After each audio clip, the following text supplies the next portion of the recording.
നമസ്കാരം. മലയാളി വാർത്തയിലേക്ക് സ്വാഗതം. പാമ്പ് അത് വലിയൊരു വിഷയം തന്നെയാണ്. ഇപ്പോഴും പാമ്പിനെ പേടിച്ച് ജീവിക്കേണ്ടുന്ന അവസ്ഥയിലാണ് കാര്യങ്ങൾ പോകുന്നത്. പലയിടങ്ങളിൽ നിന്നും പാമ്പുകളുടെ അറ്റാക്കുമായി ബന്ധപ്പെട്ടുള്ള വാർത്തകൾ പുറത്തു വരുന്നു. കഴിഞ്ഞ ദിവസം കോഴിക്കോട് നിന്ന് വന്ന ഒരു വാർത്ത അത്തരത്തിൽ അപൂർവമായിട്ടുള്ള ഒന്നാണ്. അതായത് വാഴക്കുല വെട്ടാൻ പോകുന്നതിനിടെ വയോധികന്റെ കൈക്ക് പാമ്പ് കടിയേൽക്കുന്നു. വയോധികൻ പാമ്പ് കടിയേറ്റു എന്ന് മനസ്സിലാക്കിയപ്പോൾ ആ പാമ്പിനെയും ചാക്കിലാക്കി നേരെ ആശുപത്രിയിലേക്ക് പോയൊരു വാർത്തയാണ് പുറത്തേക്ക് വരുന്നത്. തമാശയെങ്കിലും നമ്മൾ പറയുന്നൊരു കാര്യമുണ്ട്, കടിച്ച പാമ്പിനെ കൊണ്ട് വിഷം ഇറക്കിക്കുന്ന രീതി എന്ന്. അതുപോലൊരു വാർത്തയാണ് കോഴിക്കോട് നിന്ന് പുറത്തു വന്നിരിക്കുന്നത്. വാഴക്കുല വെട്ടുന്നതിനിടെ വയോധികന്റെ കൈക്ക് പാമ്പ് കടിയേൽക്കുന്നു. താമരശ്ശേരി കട്ടിപ്പാറ ചമൽ സ്വദേശിയായിട്ടുള്ള വട്ടപ്പൊഴിമേൽ ശിവൻ എന്ന് പറയുന്ന 62 വയസ്സുകാരന്റെ കൈക്കാണ് വാഴക്കുല വെട്ടുന്നതിനിടെ പാമ്പ് കടിയേറ്റത്. കഴിഞ്ഞ ദിവസം രാവിലെ 9:30 സംഭവം നടന്നത്. സംഭവത്തിന് ശേഷം വിഷമുള്ള ഇനത്തിൽപ്പെട്ട പാമ്പാണ് കടിച്ചതെന്ന് മനസ്സിലാക്കി അല്ലെങ്കിൽ തോന്നിയ സമയത്ത് ഉടൻ തന്നെ ആ പാമ്പിനെ കണ്ടെത്തി ആ പാമ്പിനെയും കൊണ്ടായിരുന്നു ഇയാൾ ആശുപത്രിയിലേക്ക് പോയത്.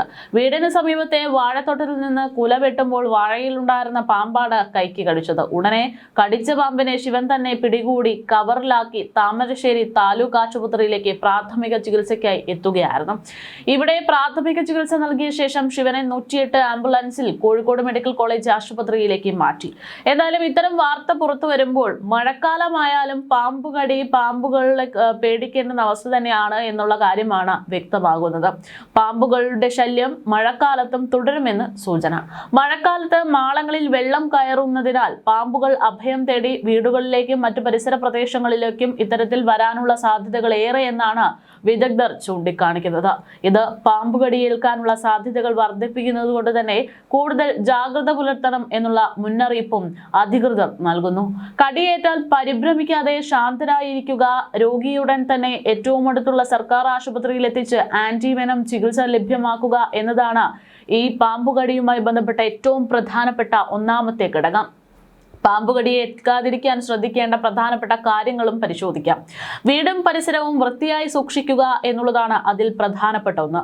കാടുകയറിയ സ്ഥലങ്ങളിലും ചപ്പുചവറുകൾ കൂട്ടിയിട്ടിരിക്കുന്ന ഇടങ്ങളിലും പാമ്പുകൾ ഒളിച്ചിരിക്കാൻ സാധ്യതയുണ്ട്. വെളിച്ചം ഉറപ്പാക്കുക എന്നുള്ളത് മറ്റൊരു പ്രധാനപ്പെട്ട മാർഗമാണ്.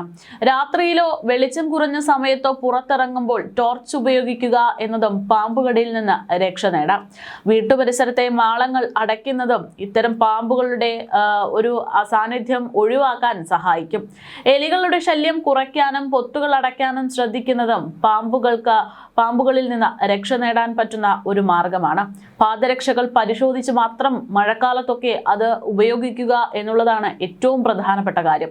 മഴക്കാലത്ത് ചെരുപ്പുകളും ബൂട്ടുകളും ഒക്കെ നമ്മൾ പുറത്തിടുകയാണെങ്കിൽ ഈ പറയുന്നത് പോലെ പാമ്പുകളൊക്കെ വന്ന് അതിനകത്തിരിക്കാനുള്ള സാധ്യതകളുണ്ട്. അതുകൊണ്ട് തന്നെ ഇത്തരം അശ്രദ്ധ ഇങ്ങനെയുള്ള വസ്തുക്കളൊക്കെ എടുത്ത് നമ്മൾ ഉപയോഗിക്കുമ്പോൾ അവയിൽ നിന്ന് പാമ്പുകളോ മറ്റ് വിഷജീവികളോ കടിക്കാനുള്ള സാധ്യതകളുണ്ട് എന്നുള്ളതാണ്. കടിയേറ്റാൽ ചെയ്യേണ്ടുന്ന കാര്യം എന്ന് പറയുന്നത് രോഗിയെ ഒട്ടും നടക്കാൻ അനുവദിക്കാതെ പൂർണ്ണ വിശ്രമത്തിൽ കടിയേറ്റ ഭാഗം ഹൃദയത്തിന്റെ നിരപ്പിനേക്കാൾ താഴെയായി പിടിക്കുക എന്നുള്ളതാണ്. വിഷം ശരീരത്തിൽ വേഗത്തിൽ കലരാതിരിക്കാൻ ആഭരണങ്ങളോ ഇറുകിയ വസ്ത്രങ്ങളോ ഉണ്ടെങ്കിൽ അത് മാറ്റുകയും ചെയ്യുക. കടിയേറ്റ ഭാഗത്ത് മുറിവുകൾ ഉണ്ടാക്കുകയോ വായ കൊണ്ട് വിഷം വലിച്ചെടുക്കാൻ ശ്രമിക്കുകയോ ചെയ്യുക. അതുപോലെ തന്നെ ടൂർണിക്കറ്റ്, അതായത് കയറോ തുണിയോ ഉപയോഗിച്ച് മുറുക്കി കെട്ടുക എന്നിവയൊക്കെ പ്രധാനമായിട്ടുള്ളൊരു മാർഗമാണ്. എന്നാലും കൂടുതൽ വിവരങ്ങൾക്കും സഹായങ്ങൾക്കും വേണ്ടി കേരള വനംവകുപ്പിന്റെ സർപ്പ എന്ന് പറയുന്ന ആപ്പ് ഉപയോഗിക്കാവുന്നതാണ് എന്നുള്ള നിർദ്ദേശവും അധികൃതർ നൽകുന്നു. നിങ്ങൾക്ക് എന്തെങ്കിലും നിർദ്ദിഷ്ട പ്രദേശത്തെക്കുറിച്ചോ അല്ലെങ്കിൽ പാമ്പുകടിയുമായി ബന്ധപ്പെട്ട് അറിയാനുണ്ടോ എന്നതിനെ കുറിച്ചൊക്കെയുള്ള ചോദ്യങ്ങൾ ഇവർ വ്യക്തമായിട്ട് തന്നെ നമുക്കൊരു നിർദ്ദേശം നൽകുന്നതാണ്. എന്തായാലും മഴക്കാലമായതോടെ നമുക്ക് ചുറ്റും പാമ്പുകളുടെ എണ്ണം ഇത്തരത്തിൽ വളരെ കൂടുതലായിട്ട് കാണുന്നു എന്നുള്ള റിപ്പോർട്ടുകൾ പുറത്തു വരുമ്പോൾ ജാഗ്രത കൂടുതൽ നൽകേണ്ടുന്ന ഒരു സമയമായതുകൊണ്ട് തന്നെ എന്തെല്ലാം തരത്തിലുള്ള പാമ്പുകളാണ് നമുക്ക് ചുറ്റിലും ഉള്ളത് എന്ന് കൂടെ ഒന്ന് പരിശോധിക്കാം. കേരളത്തിൽ കണ്ടുവരുന്ന 120 സ്പീഷീസ് പാമ്പുകളിൽ 10ഓളം മാത്രമേ വിഷമുള്ളതുള്ളൂ എങ്കിൽ പോലും ഈ 10ഓളം പാമ്പുകൾ വിഷമുള്ളതാണ് എന്നുള്ളത് വളരെ പ്രധാനപ്പെട്ട കാര്യമാണ്. ഈ പാമ്പുകളോട് കാഴ്ചയ്ക്ക് സാമ്യമുള്ള വിഷമില്ലാത്ത അപരന്മാർ കൂടെ നമുക്കിടയിലുണ്ട്. ഒന്ന് ശ്രദ്ധിച്ചാൽ പാമ്പുകടി ഏറെ ഒഴിവാക്കാൻ പറ്റുന്ന ഒന്നാണ്. സംസ്ഥാന സർക്കാർ പാമ്പുകടി മരണങ്ങൾ ഒഴിവാക്കാനുള്ള തീവ്ര യജ്ഞത്തിലാണ് നിലവിൽ. സംസ്ഥാന സർക്കാർ ആവിഷ്കരിച്ച പാമ്പു വിഷബാധ ജീവഹാനി രഹിത കേരളം പദ്ധതിയിലൂടെ അടുത്ത 5 വർഷം കൊണ്ട് പാമ്പു മരണങ്ങൾ ഒഴിവാക്കും എന്നൊക്കെയാണ് പറയുന്നത്. എന്തായാലും നമുക്ക് ചുറ്റിലുള്ള ഇത്തരത്തിലുള്ള വിഷപ്പാമ്പുകളെ കുറിച്ചൊന്ന് പരിശോധിക്കുകയാണെങ്കിൽ അതിൽ പ്രധാനപ്പെട്ട ഒന്നെന്ന് പറയുന്നത് ബിഗ് 4 ആണ്. ഇന്ത്യയിൽ മരണത്തിൽ കൂടുതൽ കാരണമാകുന്ന 4 പാമ്പുകളെ കുറിച്ചാണ് ഈ ബിഗ് 4 എന്ന് പറയുന്ന ഒരു വിഭാഗത്തിൽ ഉൾപ്പെടുത്തിയിരിക്കുന്നത്. വെള്ളിക്കെട്ടൻ, കോമൺ ക്രൈറ്റ്, അണലി, റിസ്വൽ വൈപ്പർ, ചുരുട്ട മണ്ഡലി, റോസ് കാൽഡ് വൈപ്പർ, മൂർഖൻ, ഇന്ത്യൻ സ്പെക്ടലറ്റ്, കോബ്ര. ഇവ 4ഉമാണ് പ്രധാനപ്പെട്ട വിഷമുള്ള 4 പാമ്പുകൾ. ഈ 4 പാമ്പുകളുടെ കടിയേറ്റാൽ നൽകുന്ന മരുന്ന് എന്ന് പറയുന്നത് ആൻറ്റിവെനമാണ്. കേരളത്തിലെ എല്ലാ താലൂക്ക് ആശുപത്രികളിലും ഇത് ലഭ്യമാണ്. ഇനി അടുത്തത് വെള്ളിക്കെട്ടൻ, ശംഖുവരയൻ, മോതിരവളയൻ, 8 അടി വീരൻ തുടങ്ങിയിട്ടുള്ള നിരവധി പാമ്പുകളാണ്. ഇനി അടുത്തത് വെള്ളിക്കെട്ടൻ എന്ന് പറയുന്ന പാമ്പാണ്. വെള്ളിക്കെട്ടൻ എന്നും ശംഖുവരയൻ എന്നും മോതിരവളയൻ എന്നും 8 അടി വീരൻ എന്ന് തുടങ്ങിയിട്ടുള്ള നിരവധി പേരുകളിലാണ് പ്രാദേശികമായിട്ട് ഈ പാമ്പിനെ അറിയപ്പെടുന്നത്. രാത്രി സഞ്ചാരമാണ് ഇവ കൂടുതലായിട്ടും ചൂസ് ചെയ്യുന്നത്. അതുകൊണ്ട് തന്നെ രാത്രികളിൽ കൂടുതൽ ശ്രദ്ധിക്കേണ്ടുന്ന ഒരു പാമ്പാണ് ഇത്. 3 മുതൽ 5 അടി വരെ വലിപ്പം വരാൻ പറ്റുന്ന ഒരു പാമ്പ്. എണ്ണക്കറുപ്പ് നിറത്തിലുള്ള ശരീരത്തിൽ വെള്ള നിറമുള്ള ഇരട്ട വരകളാണ് ഉണ്ടാകുക. ചിലതിൽ ശരീരത്തിലെ തുടക്കത്തിൽ വരകൾ ഉണ്ടാകുകയില്ലെങ്കിലും പിന്നീട് അത് കാണും. അതുപോലെ തന്നെ നട്ടെല്ലിന് മുകളിലൂടെ ഷഡ്ഭുജാകൃതിയിലുള്ള നീളത്തിലുള്ള ശൽക്കങ്ങൾ, കഴുത്തിനേക്കാൾ കുറച്ചു മാത്രം വലിപ്പമുള്ള തല തുടങ്ങിയവയാണ് മറ്റ് വിഷമുള്ള പാമ്പുകളുടെ പ്രത്യേകത. നാഡീവ്യവസ്ഥയെയാണ് വിഷം ബാധിക്കുന്നത്. കാഴ്ചയിൽ വെള്ളിക്കെട്ടനോട് സാമ്യമുള്ള വിഷമില്ലാത്ത പാമ്പുകളും നിലവിലുണ്ട്. വെള്ളിവരയൻ, തിരുവിതാംകൂർ വെള്ളിവരയൻ, വെള്ളിത്തളയൻ എന്നിവയൊക്കെ അതിനൊരു ഉദാഹരണമാണ്. അതേപോലെ തന്നെ അണലി എന്ന് പറയുന്ന ഒരു പാമ്പ് വളരെ ഗുരുതരമായിട്ട് മരണത്തിന് വരെ കാരണമായേക്കാവുന്ന ഒരു പാമ്പാണ്. ചേനത്തണ്ടൻ, വട്ടക്കൂറ, പയ്യാനമണ്ഡലി, കുതിരക്കുളമ്പൻ തുടങ്ങിയിട്ടുള്ള പേരുകളിലും പ്രാദേശികമായി ഈ പാമ്പിനെ അറിയപ്പെടുന്നുണ്ട്. മനുഷ്യവാസ മേഖലകളിൽ ഇവയെ കൂടുതലായി കാണപ്പെടുന്നു എന്നുള്ളതാണ് ഏറ്റവും ഗുരുതരമായിട്ടുള്ള ഒരു വിഷയം. 166 സെന്റിമീറ്ററോളം നീളം വരുന്ന പാമ്പാണ്.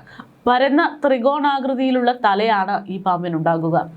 ദീർഘവൃത്താകൃതി, അടയാളത്തിലുള്ള തടിച്ച ശരീരം, വലിയ കണ്ണുകൾ തുടങ്ങിയവയും ഈ പാമ്പിന്റെ പ്രത്യേകതകളാണ്. അതുപോലെ തന്നെ മറ്റൊരു പാമ്പ് എന്ന് പറയുന്നത് രക്തപര്യന വ്യവസ്ഥയെ ബാധിക്കുന്ന ഹീമോടോക്സിൻ എന്ന പദാർത്ഥം അടങ്ങിയിട്ടുള്ള വിഷമുള്ള ഒരു പാമ്പാണ്. പൊതുവെ രാത്രി സഞ്ചാരമാണ് ഇവ. തണുപ്പുള്ളപ്പോൾ പകലും ഇറങ്ങുന്ന ഒരു അവസ്ഥയിലൂടെയൊക്കെ പോകുന്ന പാമ്പാണ്. പ്രത്യേകിച്ച് പ്രകോപനമില്ലാത്ത തന്നെ ആക്രമിക്കുന്ന സ്വഭാവവും ഇവർക്കുണ്ട് എന്നുള്ളതാണ് ഏറ്റവും വലിയ പ്രശ്നം. 360 ഡിഗ്രി വരെ പെടുന്നനെ തിരിയാനാകുന്ന ഒരു പാമ്പ്. മണ്ണൂലി, പെരുമ്പാമ്പ് തുടങ്ങിയവ വിഷമില്ലാത്ത പ്രധാന അപരന്മാരാണ്. അതുപോലെ തന്നെ ചുരുട്ട മണ്ഡലി, രക്ത അണലി, ഈർച്ചവാൾ, ശൽക്ക അണലി എന്നിങ്ങനെയൊക്കെ പല പേരുകളിലാണ് ഈ പാമ്പ് അറിയപ്പെടുന്നത്. ത്രികോണാകൃതിയിലുള്ള തലയിൽ മുൻഭാഗത്ത് കൂർത്ത ചെറിയ ശൽക്കങ്ങളാണുള്ളത്. വലിയ കണ്ണുകൾ, തവിട്ട് ചെങ്കല്ല് നിറത്തിൽ കാണപ്പെടുന്ന പാമ്പുകളാണ്. ചുരുട്ടമണ്ഡലി എന്ന് പറയുന്നത് ശൽക്കങ്ങൾ ഉരച്ച് പ്രത്യേക ശബ്ദം പുറപ്പെടുവിക്കാറുണ്ട് എന്നുള്ളതാണ് മറ്റൊരു പ്രധാനപ്പെട്ട പ്രത്യേകത.